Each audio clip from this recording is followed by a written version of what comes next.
അഘോരി സന്യാസിമാരും ബി.ജെ.പിയും രാജീവ് ചന്ദ്രശേഖറും കേരളത്തിലെ ബി.ജെ.പി എം.എൽ.എമാരും യോഗി ആദിത്യനാഥും ഇതൊക്കെയാണ് കഴിഞ്ഞ ദിവസം സോഷ്യൽ മീഡിയയിൽ ഏറെ ചർച്ച ചെയ്ത ഒരു വിഷയം.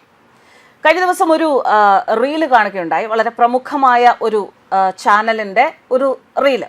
ചാനൽ ഏതാണെന്ന് ഞാൻ പറയുന്നില്ല, നിങ്ങൾ എല്ലാവരും അത് കണ്ടിട്ടുണ്ടാകും. അതിലെ ഒരു റിപ്പോർട്ടർ വളരെയധികം സന്തോഷത്തോടു കൂടി ആഘോഷിക്കുകയാണ്. ഇത് അഘോരി സന്യാസിമാരാണ്. ഇവർ ബി.ജെ.പി ഓഫീസിനടുത്താണ് ഞങ്ങളുടെ ബ്യൂറോ ഉള്ളത്.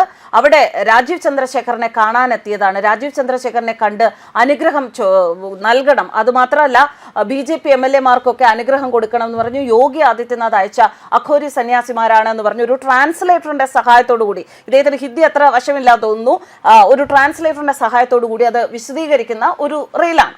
ഈ റിപ്പോർട്ടർ, ഈ പ്രസ്തുത ചാനലിന്റെ റിപ്പോർട്ടർ എന്ന് പറയുന്നത് ഒരിക്കൽ ബി.ജെ.പിയുടെ ഒരു മീറ്റിംഗ്, എനിക്ക് തോന്നുന്നു ഒരു പരിപാടി സെക്രട്ടേറിയറ്റിൽ നടക്കുമ്പോൾ അവിടെ പങ്കെടുത്തവർക്ക് ഭക്ഷണം കൊടുത്തപ്പോൾ, ബിരിയാണി കൊടുത്തപ്പോൾ അതിൽ ബീഫ് ബിരിയാണി ഉണ്ടോ എന്ന് തിരഞ്ഞു നടന്ന ഒരു റിപ്പോർട്ടറാണ്. അത് മനസ്സിൽ വെച്ചിട്ട് വേണം ആ റീല് കാണാൻ.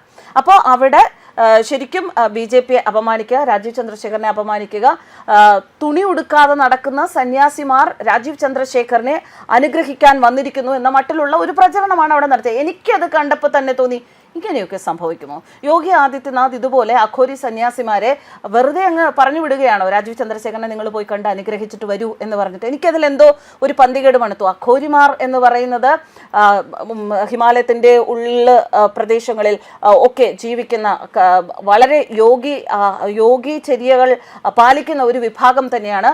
അവർ റെസ്പെക്ട്ഫുൾ ആയിട്ടുള്ള ഒരു സമൂഹം തന്നെയാണ്. അവരുടെ രീതികളാണ്. അവർ അങ്ങനെ വസ്ത്രം ഉപയോഗിക്കാതെ നടക്കുന്ന സന്യാസിമാർ എന്നുള്ളത് അവരുടെ ഒരു രീതിയാണ്. അതവിടെ നിൽക്കട്ടെ. പക്ഷെ അതിനെ അപമാനിക്കുന്ന രീതിയിലുള്ള ഇത്തരത്തിലുള്ള ആൾക്കാരാണ് ബി.ജെ.പി എം.എൽ.എമാരെ ഇവിടെ അനുഗ്രഹിക്കാൻ വന്നിരിക്കുന്നത്. ഒപ്പം അദ്ദേഹം ഒരു ഡയലോഗ് പറയുന്നുണ്ട്, ബി.ജെ.പി എം.എൽ.എമാരെ കാണാമെന്ന് പറഞ്ഞു. പക്ഷെ കാണിച്ചു കൊടുക്കുക അവിടെ ബി.ജെ.പി എം.എൽ.എമാരൊന്നും ഇല്ല, LDF-ഓ UDF-ഓ കാണിച്ചു കൊടുക്കുക. അതൊക്കെ അവിടെ നിൽക്കട്ടെ. ബി.ജെ.പി എം.എൽ.എ വരില്ല എന്ന് ഒരു കാലത്തും ആർക്കും പറയാൻ പറ്റുന്ന ഒരു സാഹചര്യമല്ല. എന്തായാലും ഇപ്പോൾ പറഞ്ഞു വരുന്നത്, രാജീവ് ചന്ദ്രശേഖറിനെ അനുഗ്രഹിക്കാൻ അഘോരി സന്യാസിമാരെ ഉത്തർപ്രദേശിൽ നിന്നും യോഗി പറഞ്ഞയച്ചു എന്നത് മാധ്യമങ്ങൾ പടച്ചുവിട്ട നുണക്കഥ തന്നെയാണ്.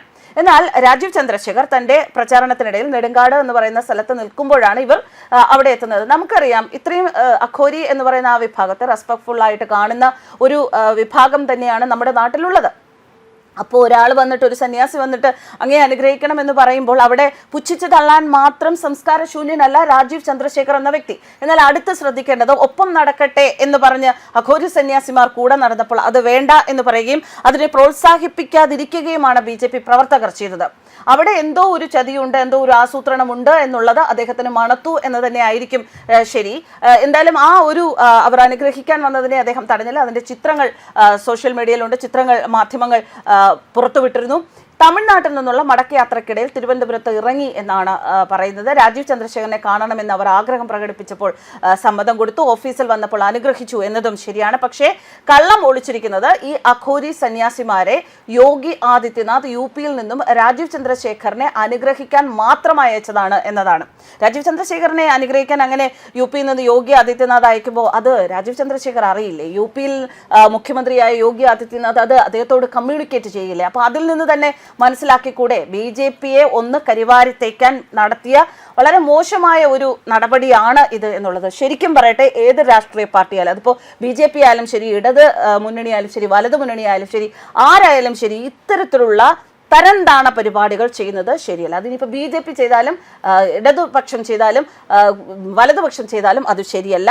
ഈ ഒരു നമുക്കറിയാം, ബി.ജെ.പി എന്ന് പറയുമ്പോൾ ഹിന്ദുത്വവുമായി ചേർന്ന് നിൽക്കുന്ന ഒരു പാർട്ടിയാണ്, ഇത്തരം കാര്യങ്ങളെ അനുകൂലിക്കുന്ന പാർട്ടിയാണ്, അമ്പലവുമായി ബന്ധപ്പെട്ട കാര്യങ്ങൾക്കൊക്കെ പ്രോത്സാഹനം നൽകുന്ന ഒരു പാർട്ടിയാണ്. ആ രീതിയിൽ ഈ ചില വിഭാഗങ്ങൾക്ക് മാത്രം എതിർപ്പുള്ള ഇത്തരം കാര്യങ്ങളെ പ്രൊജക്റ്റ് ചെയ്ത് ബി.ജെ.പിയെ കരിവാരിത്തേക്കാൻ, ബി.ജെ.പി പ്രവർത്തകരെ കരിവാരിത്തേക്കാൻ, ബി.ജെ.പി സംസ്ഥാന അധ്യക്ഷനെ കരിവാരിത്തേക്കാൻ, അതിലുപരിയായി യോഗി ആദിത്യനാഥിനെ കരിവാരിത്തേക്കാനുള്ള ഇത്തരത്തിലുള്ള നടപടികൾ ശരിയോ എന്നതാണ് ഇപ്പോൾ സോഷ്യൽ മീഡിയ ചോദിക്കുന്ന ചോദ്യം. ഒരു വിഭാഗം, സോഷ്യൽ മീഡിയയിൽ ഒരു വിഭാഗം ഇത് ആഘോഷമാകുമ്പോൾ മറുവിഭാഗം വളരെ സംശയത്തോടു കൂടി തന്നെയാണ് ഇത് കാണുന്നത്. ഇത് ഇങ്ങനെ യോഗി ആൾക്കാരെ അല്ലെങ്കിൽ അഘോരി സന്യാസിമാരെ ഇറക്കി വിടുകയാണോ?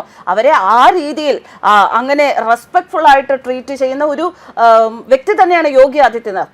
അതുകൊണ്ട് തന്നെ നിങ്ങൾ പോകുന്ന വഴി പോയി രാജീവ് ചന്ദ്രശേഖരനെ അല്ലെങ്കിൽ കേരളത്തിലെ BJP പ്രവർത്തകരെ അനുഗ്രഹിച്ചിട്ട് വരൂ എന്ന് യോഗി ആദിത്യനാഥ് പറഞ്ഞു വിടുമെന്ന് ഒരാളും ചിന്തിക്കുന്നില്ല. അപ്പോൾ അതുകൊണ്ട് തന്നെ ഇതിൽ നിന്ന് മനസ്സിലാക്കാം, ഇത് ആരുടെയോ തലയിൽ ഉദിച്ച നീചമായ ഒരു തന്ത്രം തന്നെയാണ്. അതിലൂടെ BJPയുടെ ഹിന്ദുത്വവാദത്തെ ഒക്കെ ഒന്ന് മോശപ്പെടുത്താൻ, അല്ലെങ്കിൽ IA എന്ന് മറ്റുള്ളവരെ കൊണ്ട് മൂക്കത്ത് വിരൽ വെപ്പിക്കാൻ തന്നെ ഉണ്ടായ ഒരു നടപടി തന്നെയാണ് ഇത്. ശരിക്കും ജനങ്ങൾ പല രീതിയിൽ ഇതിന് പ്രതികരിക്കുന്നുണ്ട്. ഏത് രാഷ്ട്രീയത്തോടൊപ്പം ചേർന്ന് നിൽക്കുന്ന ആൾക്കാരും ഇതെന്തിനാണ്, ഇതിൽ എന്തൊക്കെയോ ഒരു ചതിയുണ്ടല്ലോ, ഒരു കള്ളത്തരം ഉണ്ടല്ലോ, എന്തിനാണ് ആരായാലും ഇങ്ങനെ ഒരു സംഭവം ചെയ്തത് എന്നുള്ളത് പലരും ചോദിക്കുന്നുണ്ട്. എന്തായാലും ഇതൊക്കെ ഇത് ആഘോഷമാക്കാൻ വളരെയധികം സന്തോഷത്തോട് നിന്ന റിപ്പോർട്ടേഴ്സും പത്രമാധ്യമങ്ങളും ഒക്കെ തരം താണ പ്രവൃത്തി തന്നെയാണ് ചെയ്തത്. മാധ്യമങ്ങൾ എന്ന് പറയുമ്പോൾ എപ്പോഴും നിഷ്പക്ഷമായി ഏത് രാഷ്ട്രീയ പാർട്ടിയുടെയും ഒപ്പം നിൽക്കേണ്ടതാണ്. അവരെ കരിവാരിത്തേക്കാനല്ല. നമുക്ക് ആശയപരമായ വ്യത്യാസങ്ങളുണ്ടാവും, പക്ഷേ അതൊരാളെ കരിവാരിത്തേക്കാൻ വേണ്ടി ഉപയോഗിക്കുമ്പോഴാണ് നമ്മൾ മനുഷ്യരല്ലാതായിത്തീരുന്നത്, സംസ്കാരമുള്ള മനുഷ്യരല്ലാതായിത്തീരുന്നത്. എന്തായാലും എൻ്റെ ഒരു കാഴ്ചപ്പാടിൽ എനിക്ക് മനസ്സിലായത്, ഇതിൽ എന്തോ ആരോ കളിച്ചിട്ടുണ്ട്, അഘോരിമാരെ ഇവിടെ കൊണ്ടുവരുന്നതിന് വേണ്ടി ആരോ കളിച്ചിട്ടുണ്ട് എന്ന് തന്നെയാണ് എനിക്ക് എൻ്റെ ഒറ്റ നോട്ടത്തിൽ, അല്ലെങ്കിൽ ഒരു പ്രഥമ വിലയിരുത്തലിൽ എനിക്ക് മനസ്സിലായത്.